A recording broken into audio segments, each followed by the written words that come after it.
Hello, everyone, and welcome to Into the Stands. I'm Colin here with Chris starting it off for today. We're going to get into the NBA playoffs because that's the biggest story in the sports world right now. At least this coming weekend, we're going to see a lot of great NBA playoff basketball. But to start off, we're going to talk about our New York Yankees and the news that John Sterling, legendary radio voice, a guy who has called Yankee games for about, I want to say, 35, 40 years, he's now going to be retiring. You kind of knew the day was coming, right? John Sterling's 85. He's going to turn 86 in July. But just, from a Yankee fan perspective, now, obviously, I was not listening to this guy for as long as he's been calling the Yankees, but a lot of fans were, right? This is a guy who was there every day. Him and Susan Waldman had that duo where they're synonymous with Yankee baseball. And just hearing John Sterling's various home run calls, you can point to Alex Rodriguez as an A-bomb for A-Rod, Robbie Cano, don't you know, all rise. So many iconic Yankee calls that have been synonymous with this man. And it seems like on Saturday, they're going to have sort of that, ceremony for him where he's going to get put, I assume, into Monument Park as he should be. He's a Yankee legend. There's no doubt about it. And I think that the sport of baseball, Yankees fans are going to miss this guy. Just a true professional, someone who came into, like I said, every day, synonymous with the Yankees. His famous call, the title of this episode is High, It Is Far, It Is Gone, will always be synonymous with John Sterling, will always be synonymous with Yankee baseball. And I'm just glad I was able to listen to the guy because, there's so many great Yankee voices throughout the year. So, it was before my time. I remember when Bob Shepard, I didn't really get to experience that as much. I was kind of before the time I was really watching. But, I can one day go into Monument Park and I'll see John Sterling's plaque there. And I'll remember, listen, this guy was a legend. I was able to listen to him. And I'm glad that I did. Truly, the sport of baseball will miss John Sterling.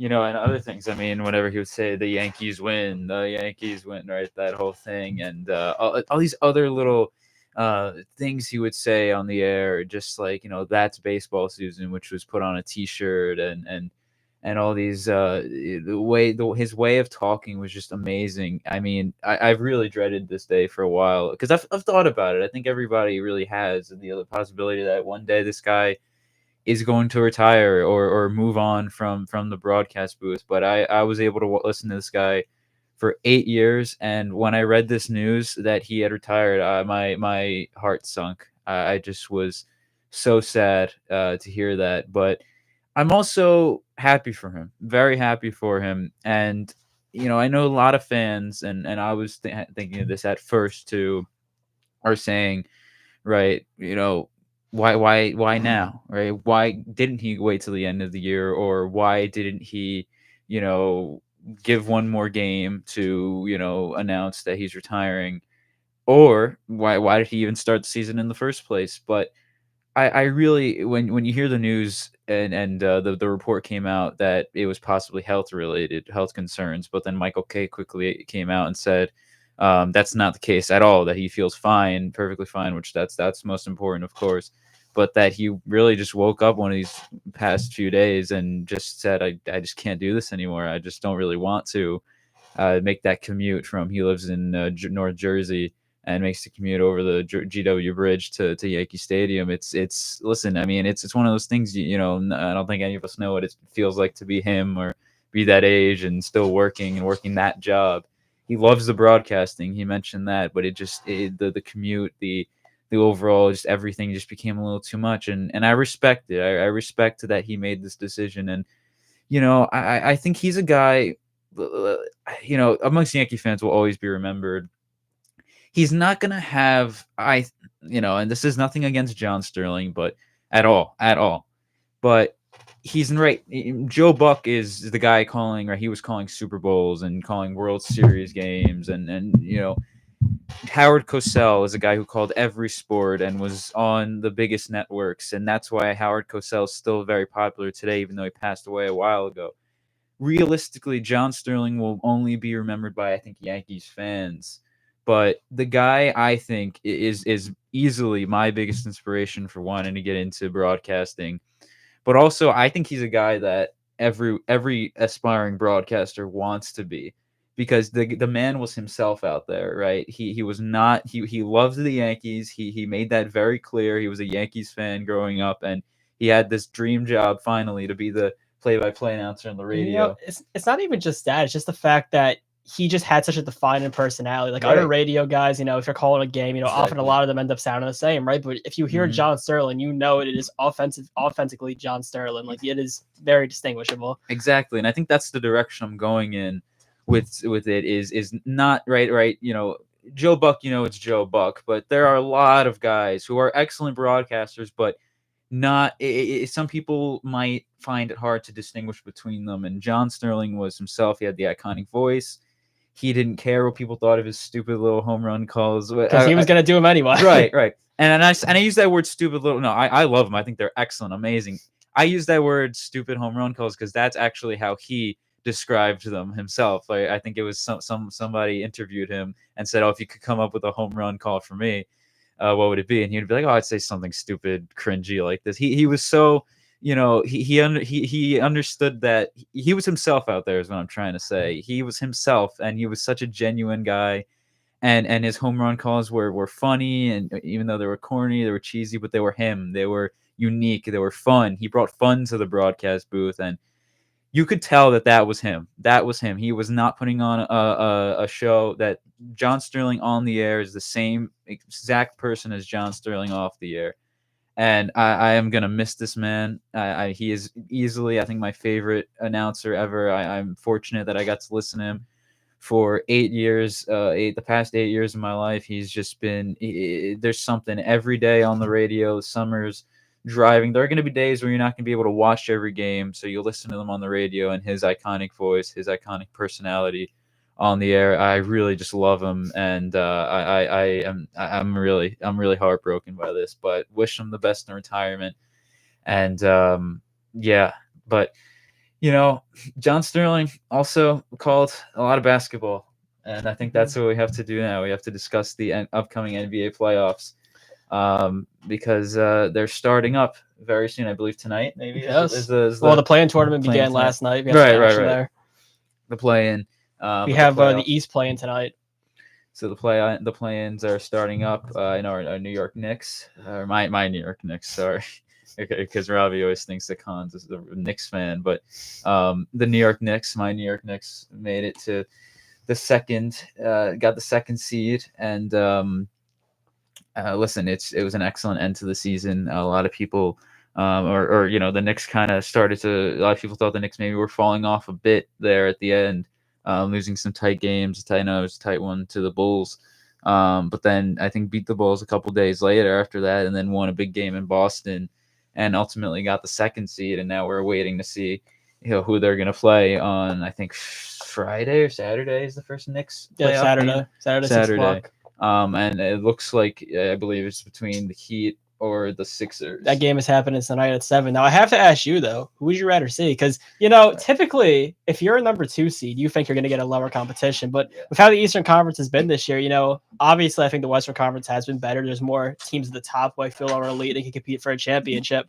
But it's the Philadelphia 76ers and the Miami Heat. Now the Sixers have had Joel Embiid miss a good portion of the season. He was an MVP consideration, but now Joel Embiid's coming back. He came back just a week ago, getting healthy. So you're going to have this is something that Joel Embiid struggled with, right? A lot of times he's limped into the postseason. He's had an injury history.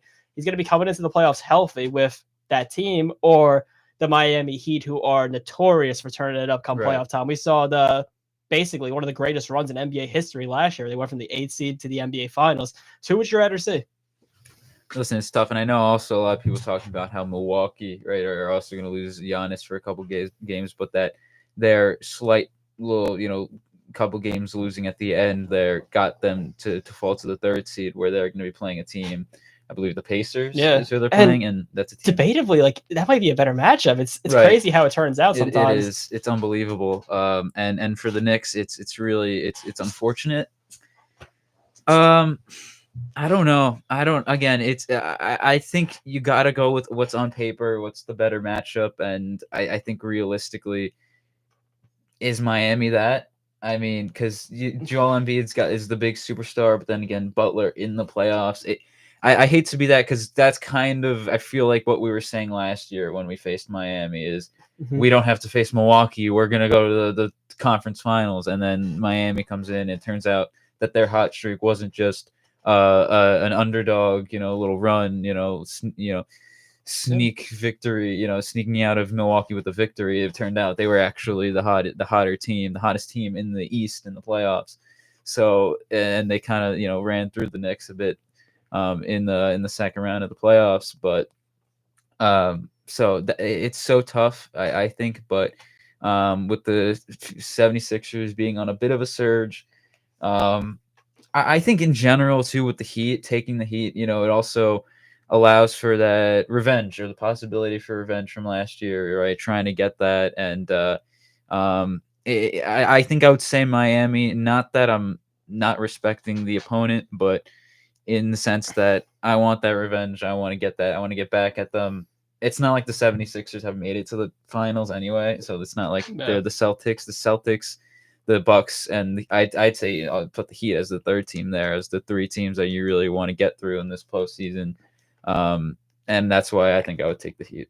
And, just going back to how close the Eastern standings are, we have the Knicks obviously getting the number 2 seed with 50 wins. And Boston's well ahead of them. Boston is 14 games up on the Knicks. They're by far been the best team in the East this season. But the gap between the Knicks and the 2 seed and the Heat of the 8 seed, it's only 4 games. So it kind of shows once again just how kind of even a lot of these teams are. And we talk about the Knicks, right? And the potential matchup against Joel Embiid is what I started to point to: Isaiah Hartenstein and Mitchell Robinson. Robinson recently just came back, but they're sticking with Hartenstein in the starting center spot. Probably, I'd say, the best 1-2 defensive center punch in basketball. So if the matchup is the 76ers, I feel confident the Knicks could possibly slow down Joel Embiid, though that is a very hard task to ask of them. Miami, listen, this is just what they are, right? They're a team that shows they're built for the postseason, and you never know what you're going to get. I mean, I think that Jimmy Butler is still, he got more recognition, of course, one of the most undervalued players in this game. I think that the guy is phenomenal. He's a guy you want leading the playoff push. They ended up losing some pieces, the Heat. They ended up losing Kyle Lowry. They ended up losing Gabe Vincent, a lot of guys who made contributions, but Miami just always finds a way to come back. We hear Jamie Jaquez, the rookie they had, has been very good for them as well. So a lot of pieces that go out there. But I kind of want to talk about a little bit of the action that happened last night. Now, the Lakers ended up beating the Pelicans. They're going to play the Denver Nuggets in the first round, which is not a good matchup at all for the Lakers, I think, especially considering that was the Western Conference Finals last year. But I think the big story that came out of last night was the Golden State Warriors loss to the Sacramento Kings. Now, Klay Thompson had a pretty rough game. He shot 0 for 10. It just in general, it seems like a lot of the discourse is about, is the Golden State Warriors dynasty over? And it's a tough question to ask someone, because what do you consider to be the Golden State Warriors dynasty? Do you think they were at their peak back in 2015 when this team first rose up, won 67 games, ended up being the Cleveland Cavaliers in the 2015 finals? Then you had 2016 where they go 73-9, and everyone knows what happened. That is probably one of the more iconic teams in NBA history, those 73-9 Warriors losing to the Cavaliers in the finals. Do you consider it to be the 2 years when they were world beaters with Kevin Durant, where they basically blew for the entire competition in 2017 and 2018? 2019, we saw Durant get hurt. We saw Klay get hurt. They ended up losing to the Raptors in the finals. So a lot of people kind of thought the dynasty ended there once Kevin Durant ended up leaving for the Brooklyn Nets. Klay Thompson's coming back from the injury. But the Warriors are a resourceful team, man. They were near the bottom of the standings for a bit. They ended up getting the number 2 pick in the 2020 draft. James Wiseman didn't work out, but they were able to get back and win a championship in 2022 because it's a well-run organization. They got Andrew Wiggins, they got Jordan Poole, and the Warriors were on top once again. Just to me, though, with the core agent, it seems very hard for the Warriors to once again be super competitive in this league. And this is where I started to come kind of to the bigger picture for what I want to talk about here. Because we have the Lakers, and they can still compete with the Nuggets. Don't get me wrong, but it almost seems like we are now finally seeing that changing of the guard in the NBA. It seems like in terms of superstars, who's the best players in the league, and it kind of felt cemented last year with the Nuggets reaching the NBA Finals, Jokic finally getting his first championship. But it seems almost like the guys who I kind of grew up watching, the LeBron James, Steph Curry, Kevin Durant, it seems like their era is over. It seems like their window's shutting. And it kind of sucks to say that, because these are guys who truly made basketball great. I mean, we talk about Steph Curry changing the game forever, and he will forever be known as one of the greatest players of all time because of that. LeBron James, whatever you want to talk about him as the greatest of all time, second greatest of all time, I won't get into that right now, but you can't deny the impact that he's had on basketball. Kevin Durant as well, one of the best players of all time. And, the Suns could still compete against the Timberwolves. I think the Suns could still possibly make the finals, but it just seems like now that we're looking at the OKC Thunder get the number 1 seed, a young up-and-coming team, Shai Gilgeous-Alexander, Chet Holmgren, and those guys. We now see the Timberwolves rising up with Anthony Edwards, Luka Doncic. I think he should be the MVP. He's had a phenomenal season. I feel like we're seeing the changing of the guard. And you look at the Los Angeles Clippers, right? 5 years ago, a team with Kawhi Leonard, Russell Westbrook, Paul George, and James Harden. You think that team would undoubtedly challenge the Warriors, go to the NBA Finals. But however, from where we stand right now, they're only the 4th seed playing the Mavericks, and that could very well change. So I kind of want to see what you think about that, possibly the change in the guard in the NBA. It's interesting. It's interesting. I know we're talking about how the 3-point is has been taking over the game, more so in recent years than in the past. But yeah, I mean, with the Heat, with the Nuggets last year and Jokic, and then other teams. I think even as we're seeing kind of with the Sixers with Embiid, right? Having that big man that can shoot. I just think in general, it's something that is overtaking the game of basketball. Overall, though, with the Warriors, it is shocking because a lot of those guys are still there, right? Curry, Clay, and Draymond, right? They're still there, but it just feels like also maybe getting run through, maybe getting a bit older as well, and other teams, the younger, right? The Kings. I mean, with Keegan Murray over here got 32 points yesterday, but even right, De'Aaron Fox, I think he's the guy we've all known about. Just playing a better brand of basketball and playing very good defense against them. It just feels like, yeah, I don't know. It's really shocking, but I think possibly we are at the end of this Warriors dynasty. Moving over to you now, Robbie, because we're keeping in mind what happens. Mic's not on. Turn my mic on. Chris, is my mic on? Oh, it is on. Hello, everyone. No, I thought my mic was not on. First of all, sorry for me coming in late. The Golden State Warriors are a very interesting, or they're at like a crossroads. That's the way I could put it. You can make multiple choices. Do you let go of Klay Thompson? You try to go younger? Do you try and keep Klay and try to extend the dynasty? Like, they have multiple options. It's just going to come down to they have the options. I have no idea how they're going to go. They did get beaten up by the Sacramento Kings last night. The crossroads that they're at, you've never really seen this from a team like Golden State before. A team that's won multiple championships over the last half decade last 5-7 years, even almost to a decade now. They're finally possibly coming to an end, but listen, with Steve Kerr and the way that Warriors team is run, we only have to wait and see at this point. Yeah, I mean, I guess, we kind of talked a little bit about what happened, in terms of the Knicks, what happened last night. Like I mentioned, we have the East playing tonight, but I think it's kind of the time where we don't necessarily have to do predictions, but just kind of taking a look at the bracket we have right now in the first round of the NBA playoffs. What kind of matchup you think would stand out to you? I think personally, in terms of, the star power, in terms of the intrigue, Clippers-Mavericks is a very underrated rivalry. We know the history there with Luka kind of going up against the Clippers in the past. Obviously, like I just mentioned, the Clippers have 4 guys who at one point were at the very top of the NBA, still all very good players. But, I kind of expected the Clippers would have been in that top 3 with the Thunder, with the Timberwolves, with the Nuggets. But from where we stand right now, I think the Mavericks could get it done. Listen, they've been playing good basketball. Kyrie Irving has worked very well alongside Luka Doncic, kind of unlike Jalen Brunson, where, with Jalen Brunson, because that's what a lot of people were talking about, how could the Mavericks let that happen? Jalen was still kind of coming into his own in the NBA. It seems like Kyrie haven't had that experience already being a superstar. It kind of meshes more well with Luka, but that's a series I'm really looking forward to see how that plays out. Cavaliers Magic, not a lot of people are going to point to that one. A lot of those games are going to end up being put on NBA TV, but 2 teams who, the Magic kind of up and comers. The Cavaliers have a lot on the line here because you talk about potentially losing Donovan Mitchell in free agency. They have to get that series against the Magic, but the Orlando Magic can really show us what they're made of this postseason. Everything else that's also set right now is we have, like I mentioned, the Denver Nuggets and the Los Angeles Lakers. Right now, I don't like the Lakers in that matchup, but, of course, you can never really count LeBron out to make it a competitive series, although last year, if you remember, it was a sweep. Timberwolves versus Suns. I think the Suns could get it done. I think this is going to be a very tight, close series. Minnesota has been the better team throughout the regular season, but you can't count out the star power of Devin Booker and Kevin Durant. It seems like I've picked the Suns a lot, though, which makes you kind of not want to do it here, but you never know. You can never count out those 2 guys. Bucks versus Pacers. Obviously, the question is going to be about Giannis Antetokounmpo. Is he going to be healthy? Damian Lillard has kind of had a relatively down year compared to what we've seen from Damian Lillard in the past. But could the Pacers get it done? You don't know. I think the Bucks should still be able to do it with their championship pedigree, even if Giannis isn't there. But if Giannis doesn't come back, man, that Bucks team is going to be in big trouble. The Doc Rivers, ever since they fired Adrian Griffin for him, it has not worked out. I don't see the reason as to why they did. It seemed like more of it was a player struggle. But listen, I get the NBA is more of a player-driven league, but you can't always listen to the players because this is what could happen. What playoff series stick out to you guys?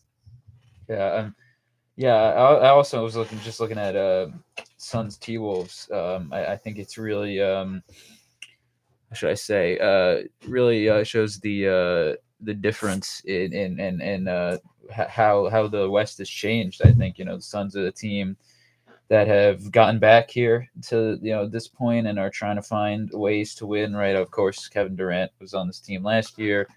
Bradley Beal's also on this team, right? And I think, of course, everyone knows Devin Booker. But the T-Wolves kind of really emerging this year in particular, right, as well, right, as the 3 seed at 56-26. Star power, Anthony Edwards, Cat, everybody knows him as well. These two actually faced off on Sunday, and the Suns won that matchup. It was the last game of the season, however. But yeah, facing off in this first round, that's a tight matchup. But I don't know who's gonna win. I'm gonna say the T-Wolves get this one done. I'm gonna say the Timberwolves win this one. I just think maybe a bit younger, maybe I don't know if I could say more hungry to win. Again, the Suns, it's 2 years, right, trying to get back to that point. 2 years now, 3 years, I think, actually, trying to get back to that point of getting back to the finals, right, and hopefully winning this time. So I don't know if I could say the T-Wolves are more hungry, but I think just I'd say more energetic. Definitely wanna put their foot forward as one of the top teams in the West. Yeah, I'm mostly looking at the bottom half of the Eastern Conference bracket. That's what intrigues me the most. You could talk about all you want about the series with Indiana, the underdogs. I don't know what to personally. I don't know what to expect from this team in the playoffs in their first real chance at winning playoff games since Paul George was there. I would say, at least. And you're going to go up against a Milwaukee team without Giannis, at least early on. You're going to have, if Indiana wants any chance of that series, they have to strike early. And I just don't know if they do that on the road. But then a series you guys haven't talked about, at least since I've been here, but I bet you addressed it earlier, is the situation with the Knicks against one of the play-in teams, Philadelphia and Miami. One of those two teams that they're going to play is going to be hungry to take out the 2 seed. But the Knicks' quality and players like Jalen Brunson, the snubbery of Dante DiVincenzo, who got snubbed from the MIP award by 9 seconds. Players, they're without Julius Randle, of course. I'm interested to see how they respond in a playoff series without one of their better players, albeit Julius Randle hasn't been the best in the playoffs in recent memory. So that's what intrigues me the most. I mean, if you want to go out west, I'm intrigued to see the Phoenix Suns, as you guys have mentioned before. They're going to be in a series with the Timberwolves, as Chris mentioned. You talked about Mavericks Clippers earlier with Colin. I'm interested to see how the Thunder look in their first playoff run with this young team, like their first legitimate chance to do anything.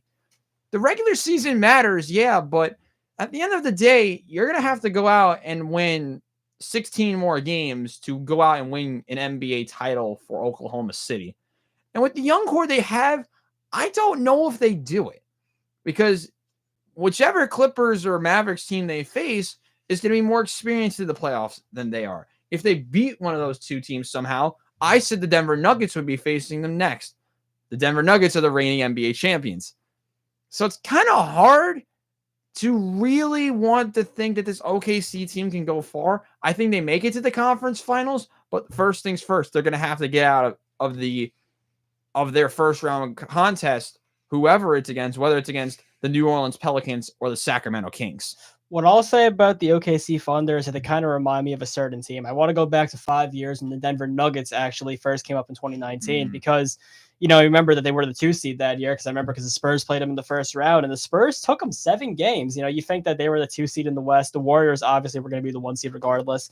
But anyway, they ended up advancing to the second round. They ended up losing a very tight series to the Portland Trailblazers in 7. Now, this OKC Thunder team, I like a lot of the pieces. This is going to be a great team going forward. Are they going to necessarily go to the NBA Finals this year? I don't feel that that's the case. I think that they're going to I think already this is an amazing season with amazing progress because they were a team who couldn't even make the play-in last year. So to already go from that to the 1 seed is phenomenal. This is where I'm going to say that I feel the Dallas Mavericks pull it off. I think the Mavericks can beat the Clippers and can beat the OKC Thunder to move to the Western Conference Finals. So I'm going to say that on the Western Conference side, I think we're kind of looking at Dallas Mavericks, Denver Nuggets, which, of course, I'm going to take the Nuggets. I think Luke is a phenomenal player. As I mentioned before, I truly believe he should be this year's most valuable player. I don't know if he's going to get it, but when a guy's averaging 35 and he's still the 5 seed in the loaded Western Conference, I think he should be under some consideration. Maybe the voters don't feel the same way. Maybe it goes back to Nikola Jokic, but that's the way I see it. I think it's going to be Denver versus Dallas on the West side. If you go over to the Eastern Conference, though, it should be Boston. Once again, this should be the Boston Celtics year. We haven't really got into them that much. They've had a little bit of a slide later on in the end of the regular season after they already clinched the 1 seed. But you see how much of a gap there is even in wins in the Eastern Conference. The Boston Celtics are 64-18. The second seed New York Knicks are 50-32. This has to be their year. We talk so much about how the Boston Celtics have really kind of gotten these assets for so many years, right? We heard how it seemed like almost back in 2018, 2019, they were always in trade discussions because they had so many assets from those Brooklyn Nets trades. They ended up getting Jason Tatum. They get Jaylen Brown. They've, made swings and they've missed it sometimes, right? They missed on Kyrie Irving. They missed on Gordon Hayward. But this core they have right now is truly great. They made the finals in 2022, but now you also are bringing in Kristaps Porzingis. You have Derek White now. You also have Drew Holiday. Just going down 1 for 8, all of these players on Boston, very top of the line. I think undoubtedly the best roster in the league right now. So if this Boston Celtics team is going to win a championship, if you're going to win a championship with Jason Tatum and Jaylen Brown, I feel like it has to be this year. And you can't really get into some of the same habits that Boston's had where they have faded in the playoffs, especially against Miami, which, by the way, if they end up getting Miami in the first round, I don't know if Miami can pull off magic 2 years in a row, but I think Miami's going to make that series rough for them. I'm not going to say they're going to beat them, but I think Miami definitely is going to muddy that series up and get the Celtics kind of ready, get them in that playoff mentality. And I'm sure the Celtics are going to want to beat Miami after what happened last year, seeing how they almost came back from that 3-0 lead. But I think that the Celtics are easily a lock-in for Eastern Conference Finals. Go over to the other side, which is where the Knicks come in. I think the Knicks should get it done because I just feel like there's something about this team. Listen, the defense that this team has, in an era of modern NBA basketball where there's so much free-point shooting, so much offense, the Knicks consistently hold teams under 100 points, and that's something that we haven't really seen in a while. Tom Thibodeau has really, at this point, instilled a philosophy, instilled a vision into this basketball team. They are going to really go at your best players. They're going to, granted, Thibodeau is going to play on 45 minutes probably a night. Jalen Brunson will probably never see the bench this entire postseason, but Jalen Brunson is the perfect leader for this team, something the Knicks have missed for so long. For the past 20, 25 years, you talk about how the Knicks do not have a great point guard. They finally have one. And listen, the players around them, Dante DiVincenzo, Josh Hart, those guys all have their chemistry back from Villanova. They're all great basketball players. We talk about the 1-2 center punch with Isaiah Hartenstein and Mitchell Robinson, 2 guys who can especially go out of Joel Embiid, go out of Giannis if the situation requires. So I think the Knicks get past the first round. The big hurdle is going to be the second round, where they probably will play the Milwaukee Bucks. But you have to figure, once again, if Giannis is not 100%, can the Knicks get it done? I think they can. And I'm going to say the Knicks finally do make it to the Eastern Conference Finals. I think they do have their best season of the century so far. But when we talk about a Knicks versus Celtics Eastern Conference Finals, I think this is where we start to get into a territory where it has to be the Celtics. Now, can the Knicks steal a couple games on Boston? I mean, I think they could. It's going to be tough when you look at the talent deficit on this roster. But just from where we stand right now, I think that the 2 best teams in basketball all year have been Denver and Boston. I think that's what the NBA Finals is. I'm actually going to agree with you on the West. I am going to also say Dallas and the Nuggets.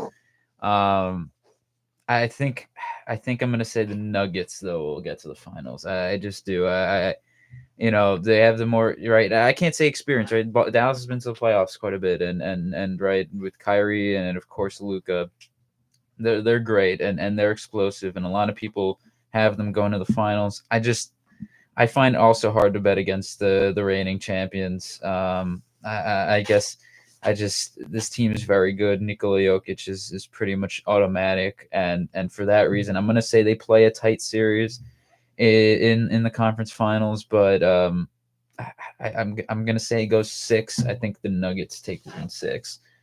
And then on the other side, I think easily Boston is getting to that one spot.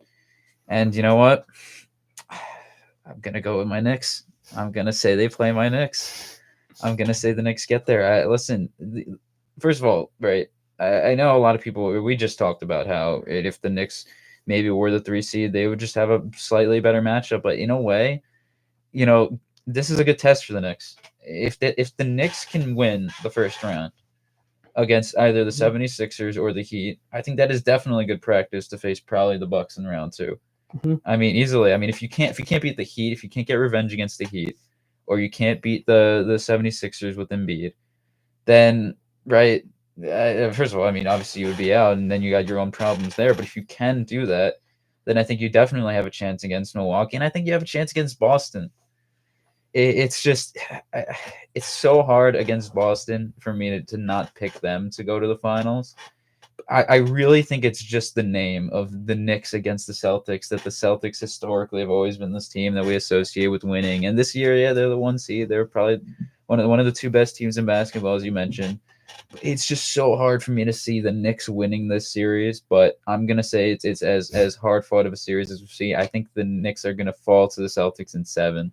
I think we're going to go to 7 games against them. And if that ends up being that, I think the whole NBA world is going to be behind the Knicks. It's just like it's one of those things. And it's one of those things I could so see it happening with just how the Heat did it to them last year, and went up 3-0. But if the Knicks lose, I feel it's going to be heartbreaking. It's going to be a heartbreaker. And for that reason, I'm just I don't know. I can't describe a world where the Knicks make it to the finals, as even though they will be tested. If they get to the conference finals, they will have been tested already. So at that point, beating the Celtics is not nearly the craziest thing we've seen ever happen in this sport or in any other sport. It's definitely possible if they get there. I can't see it happening. I'm gonna say it's a hard fought series though, at the very least. And the question's gonna be, everyone's gonna say, how can you pick them over Milwaukee? Well, outside of the championship in 2021, Milwaukee has had their moments where they've fallen off. They had those losses to the Heat, and the Heat kind of have a similar, I'd say, kind of identity as the Knicks, right? That defensive culture. The Heat aren't necessarily the most superstar balanced team, but there are guys who have good chemistry, play together. I think the Knicks could play a very similar style of basketball to beat the Bucks. I don't think that's out of the question. Robbie, I'll move over to you. Yeah, my one big thing for fans to know: don't be surprised if the Bucks lose to the Pacers. I'm serious because of the Doc Rivers narrative. But listen, my West, we'll go with the West. I wanted to take Dallas, but I thought that was too boring. So I'm gonna kind of contradict what I said earlier. And I'm going to say the high-flying Oklahoma City Thunder make it to the conference finals. They're going to face off against one of my favorite protagonists from last season in the Denver Nuggets, though I do think they barely edged it out over the Phoenix Suns. So I have Thunder and the Nuggets, and of course I have the Denver Nuggets beating the Thunder in 5. The experience is really going to show, but the high-flying talent of Oklahoma City, I think it really give them a chance. I think they steal 1, but nothing more. Out of the East, the Celtics are automatic for me. This series, I think I took over an hour to pick because I couldn't make a choice. But just for the narrative, I'm picking Milwaukee anyway. Listen, the Knicks are a good bunch. They have Jalen Brunson. They have their true superstar player. But how do you expect to be a 2-superstar team with 1? The math just doesn't math. 2 is greater than 1. And I'm going to go with the Milwaukee Bucks narrowly over the New York Knicks. I have them winning in 7 games. I think the Knicks are really going to take it to the Milwaukee Bucks. They have the star talent to possibly do it. And I really think it's a good chance that the New York Knicks win this series. But right now, I just don't see it. In my NBA Finals, I have the Denver Nuggets, as mentioned. And out East, The narrative is going to continue. I have the Bucks over the Celtics. This is the weird pick of this year. Last year, if you remember, it was the Sacramento Kings, and that didn't work very well. I think the Sacramento Kings have no chance now. But this time around, it's the narrative at this point. The narratives of Boston just being incompetent and not being able to do anything reasonable. They're going to lose to Milwaukee. It really feels like the narrative that Boston's going to take a 2-0 lead and then blow it. I have Milwaukee in 6. This sets up a Denver Nuggets repeat of the NBA championship against the Milwaukee Bucks. I have the Nuggets winning in 6 games, and the Nuggets are your NBA champions again, which I actually did predict right last year. Well, I have the Denver Nuggets and the Boston Celtics in the NBA Finals. Once again, the Nuggets looking to repeat. But once again, like I said about Boston, like this just has to be the year, because if it doesn't work now, how is it ever going to work? I think that, you could possibly retool going forward to next season, but just to me, it almost seems like with the core that they have now, they have to capitalize on this opportunity, and I think they will. I think it's a great series, but I think Boston gets it done in 7. I think the Celtics finally capture that first championship since 2008. And that 2008 Celtics team, it just kind of shows you about Boston and how much they love the Celtics. I mean, we hear about that team even to this day. And it was a great team, don't get me wrong. Paul Pierce, Kevin Garnett, Ray Allen. But even to this day, we still hear about the 2008 Boston Celtics. And I think this team could be just as iconic, just as great if they can pull that off. So I think the Boston Celtics finally get that championship again.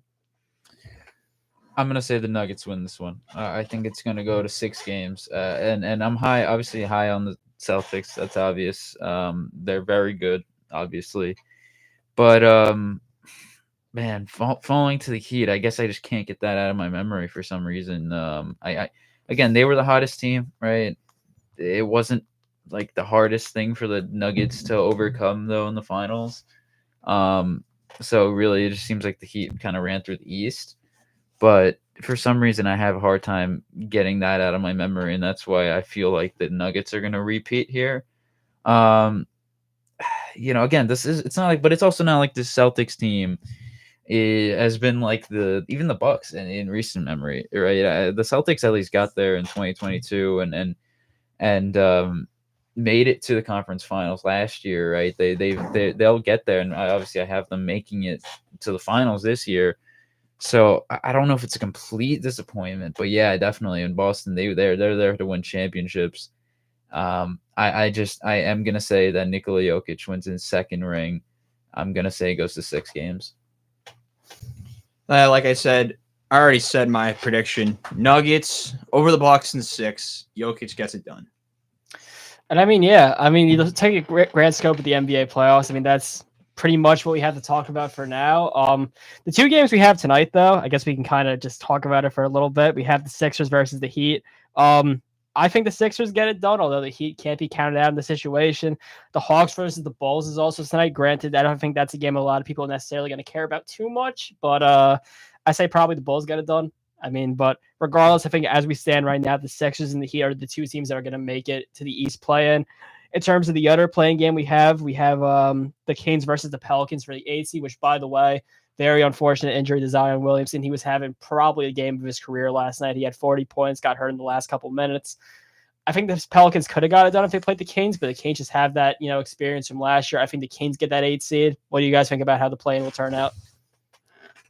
The Sacramento Kings, I do think get it done against the New Orleans Pelicans. The more healthy team, the more experienced team, I think gets it done early. The fun fact I have about the Hawks, they've not lost a play-in game before. They're undefeated in the play-in. I have them winning again. I have them beating the Chicago Bulls. I think in a very close game. I really like the day for Trae Young.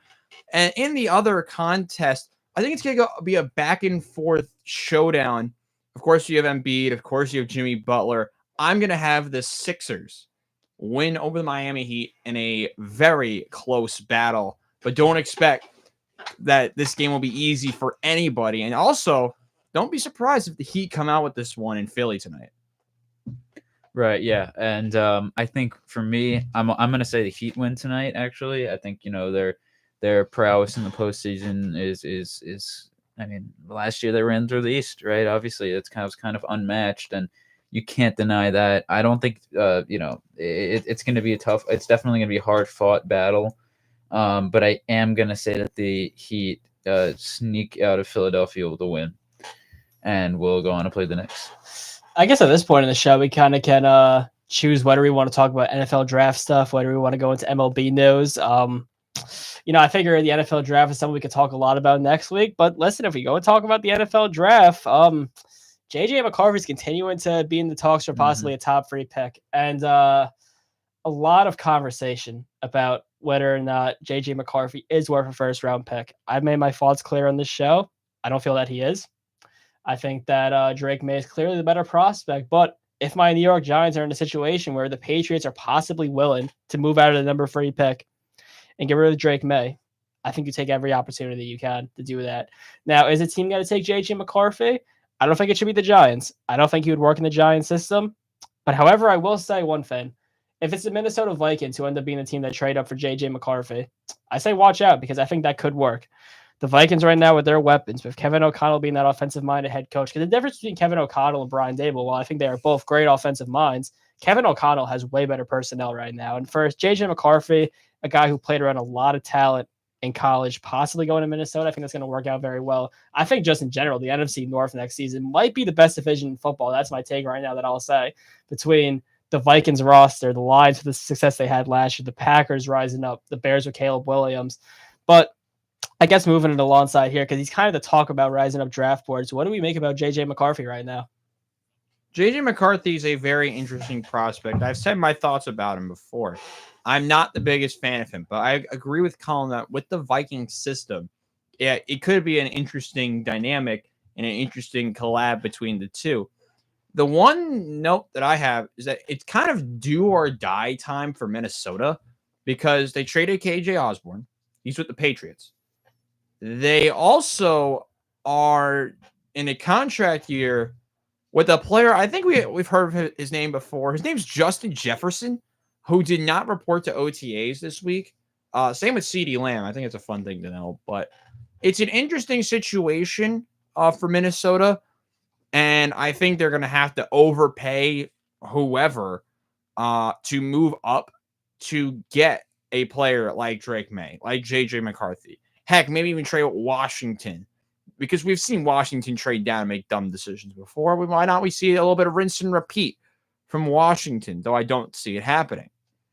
There's not a lot of time left for the Minnesota Vikings to really come out and contend.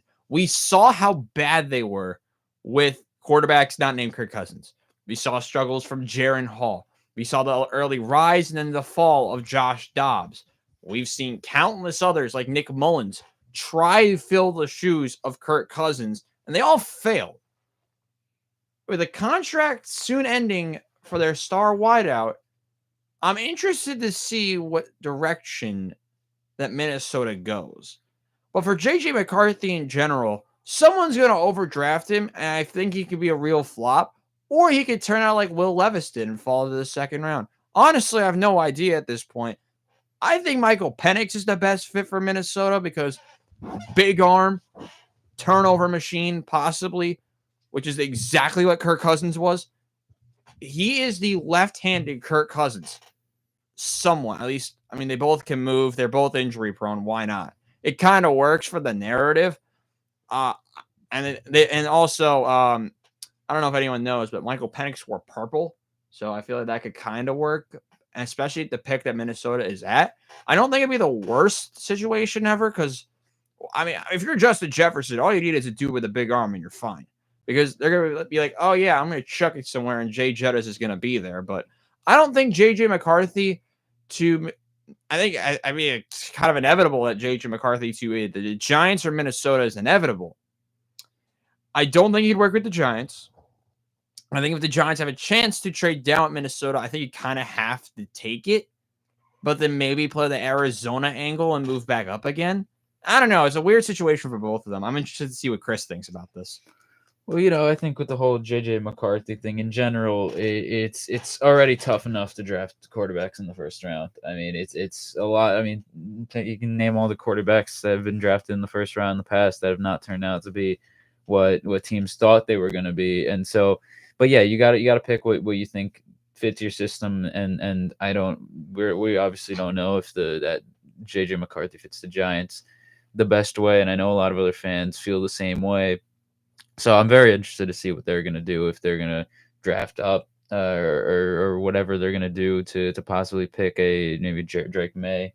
In other news, quarterback news though, with the Giants, I mean, our current quarterback Daniel Jones had an interview the other day where, I mean, the guy just looks, I don't know, it just looks off. Something about it. He just it looked, everyone's talking about his eyes, of course, and maybe there's something to do with the pressure heading into this year, or just kind of not really having that as much drive or motivation as in previous years. I mean, maybe he hears the noise around him, and I know there are a lot of Giants fans have kind of, they said their disappointment in Daniel Jones over the offseason as well, and it just doesn't look like the greatest situation. So that was, I thought, very interesting. Yeah, I mean, they even asked him too, do you think that you're the best quarterback option for the Giants next season? Which obviously you're going to say yes, because what else would you say? But just the fact that the media is starting to say this now, I think the guy sees that the writing's on the wall. Even if they don't draft a quarterback this year, all indications seem that this is Daniel Jones' last year in blue. And I could talk about it more next week, of course, but just the big way I feel about this draft for the Giants is if there's any possible scenario that the New England Patriots would consider trading down and giving up Drake May to the New York Giants, you take that. That is the first priority. But if JJ McCarthy's on the board and Malik Neighbors on the board, you take Malik Neighbors. You do not take JJ McCarthy, because I feel like that would basically restart the Daniel Jones cycle by another 5 years. That is absolutely the last thing you do. I think you just take Neighbors, address the hole, wait till next year's draft possibly to see what you do at the quarterback position. But I kind of just want to go back to the New England thing, because I mean, obviously Drake May was viewed as the number 2 prospect in this class for a very long time. And Jane Daniels had a phenomenal season last year, ended up winning the Heisman. And it all seems like all indications show that he's going to go to Washington. I think that could be a good fit there in Washington. I just can't wrap my head around the Drake May stock fall and the chance that New England Patriots, the team who had debatably the worst quarterback play in the NFL last year, Mac Jones and Bailey Zappi, they're finally getting out of the Belichick era. They got Jerome Mayo now as the head coach. Robert Kraft's getting up there in age. I get that they were saying that a report came out that possibly they may want to trade down, get the system built around the quarterback before they draft a quarterback. I just don't see how you pass up on it, though. It's tough for me to see a scenario where the Patriots actually do end up doing that. But I don't know if it's a smokescreen or not. I don't know what to make of it. I mean, what do we think about Drake May's stock falling? I just can't really wrap my head around the discourse now being just very bland about this guy when he was considered the second best prospect in this class just not very long ago. I mean, it's not the weirdest thing ever. I'm not a fan of May either. He kind of gives off the vibe of Mitchell Trubisky when he was getting drafted, except I think Drake May is a better prospect than Mitchell Trubisky was. I believe at least he knows what a hard count is.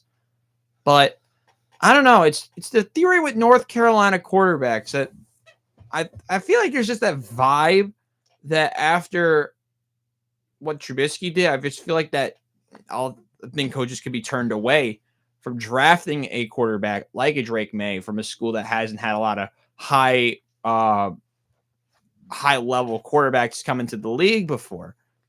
Enter Jaden Daniels, who overtook May at the second spot for the quarterback position, and it's surely a lock to go number 2 overall to whoever it is, Washington, or if they trade down for some reason, somebody else. The big thing for me will be, do they actually think May is going to do something to avenge Trubisky? I don't think so, at least for now. But the way that May is falling, it opens the door for a quarterback-hungry team to maybe trade up.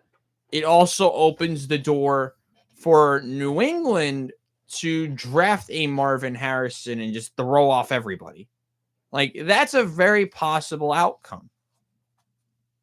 I just don't see how New England trades this pick with so many high-caliber receivers on the board. They could trade down. They could go down and draft Neighbors, maybe a couple of picks down. I just don't see the need to do it now, if you really think about it, because, yeah, I get you want to trade down and incur a ton of picks. If you get an offer you can't refuse, I'm not against that. But I just don't see a team offering multiple first-round picks to move up to the 3rd selection to draft Drake May. I just don't see it happening. I just think the two teams are the Giants and the Vikings. I mean, the They're Giants. not. You're not trading up 2 first-round picks to move up that high, right? If it was me, I don't think it's that crazy to suggest you give up next year's first round pick just because of the fact that we talk about next year's quarterback class. I mean, I've heard everyone say the consensus is that this year's quarterback class is a better quarterback class than next year. And I've talked so much before about the Giants and they were last in the situation in 2018 and 2019. 2018 was by far the better quarterback class in 2019, but the Giants waited the year when they probably should have drafted in 2018. And as a result, they got Daniel Jones. So when I see that, if once again, I've talked about this before, if you just have that conviction that Drake May is that franchise guy, and I think that Brian Dable could elevate him because, getting, Daniel Jones going into the first year of Pat Shurmur, I think Brian Dable is by far the better play caller, better system. If you feel that Drake May is that franchise altering guy, I think you give up that first round pick. Because once again, I go back to the Kansas City Chiefs. They gave up a first round pick, but they're never going to regret it because they have Patrick Mahomes and they have 3 Super Bowl championships now in their facility.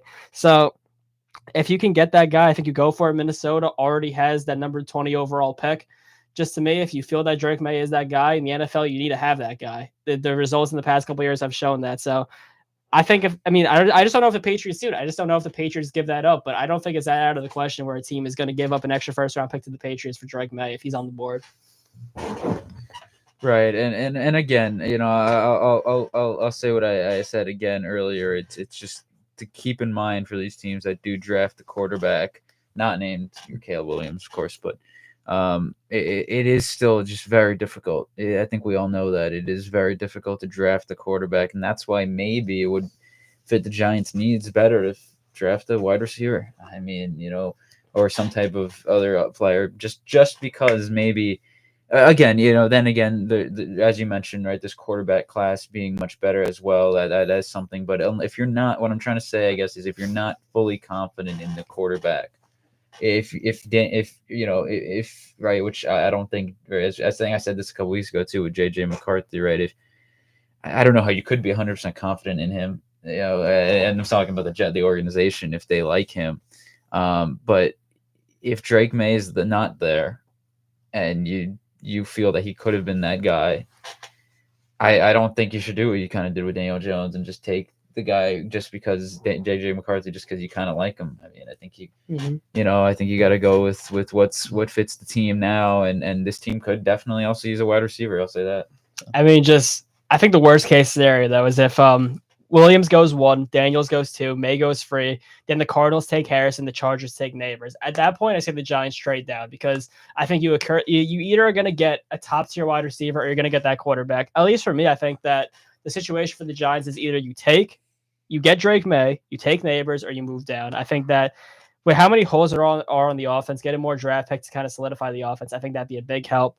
The last couple of minutes of the show, though, I think we just kind of talk a little bit about baseball. The Yankees, from where we last talked about them, have been a little bit of a slump. It seems like, I don't know, did the game just go final? No, not yet. The game did not go final yet, but it looks like they're about to be swept by the Toronto Blue Jays. I mean, this happens in baseball. Obviously there's slumps in the season, but are you any bit concerned, Chris? I'm not. I'm not. We talked about how on opening day they got shut out. That's going to happen. They did not do very well at all on I think it was Monday night. Right, Monday night was the game they lost 3-1. Offense looked lifeless against Bassett. Bassett started that game. He looked excellent. Yesterday, the Yankees have never been able to touch Yusei Kikuchi in general in any situation when he was on the Mariners. Since he's joined the Blue Jays in 2021, I believe. 2022 rather, they have just not been able to hit him, and he was dominant yesterday. He's been really good to start this year. He had to start on opening day, but they still fought back yesterday. They still came back against the closer Jordan Romano, who made his first appearance this season. And the game is not over yet. Right now, they have chipped away at the deficit, though. Soto hit a home run, and Stanton just hit a home run in the 9th inning. I'm not sure how many outs there are currently, but they are currently down 3-4.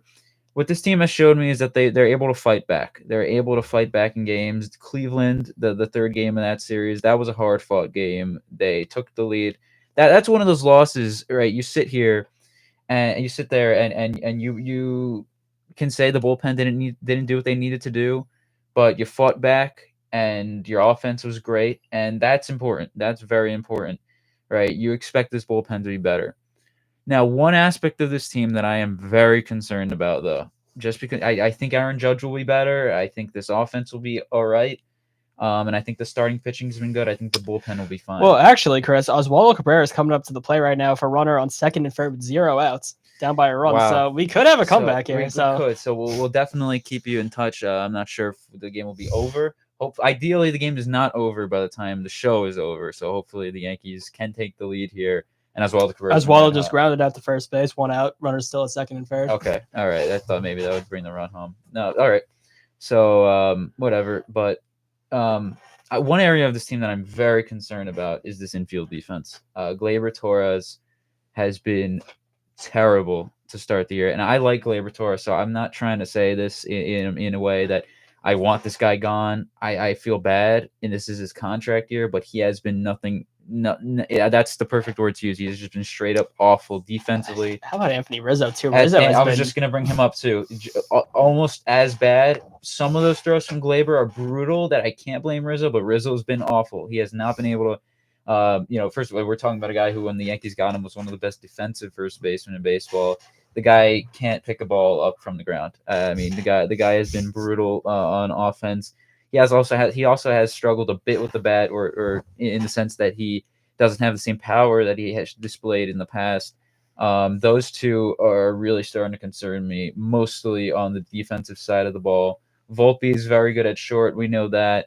Cabrera at third isn't the best third base option defensively, so that's a little worrisome, but it's not as bad as how Gleyber has and Rizzo on the right side. Infield defense have been terrible to start this year, and they need to improve, because if not, I don't see a world where the Yankees. Maybe they can make a trade for the first baseman if necessary, but Rizzo's bat's definitely going to depend on that if they'd have to do that at the trade deadline.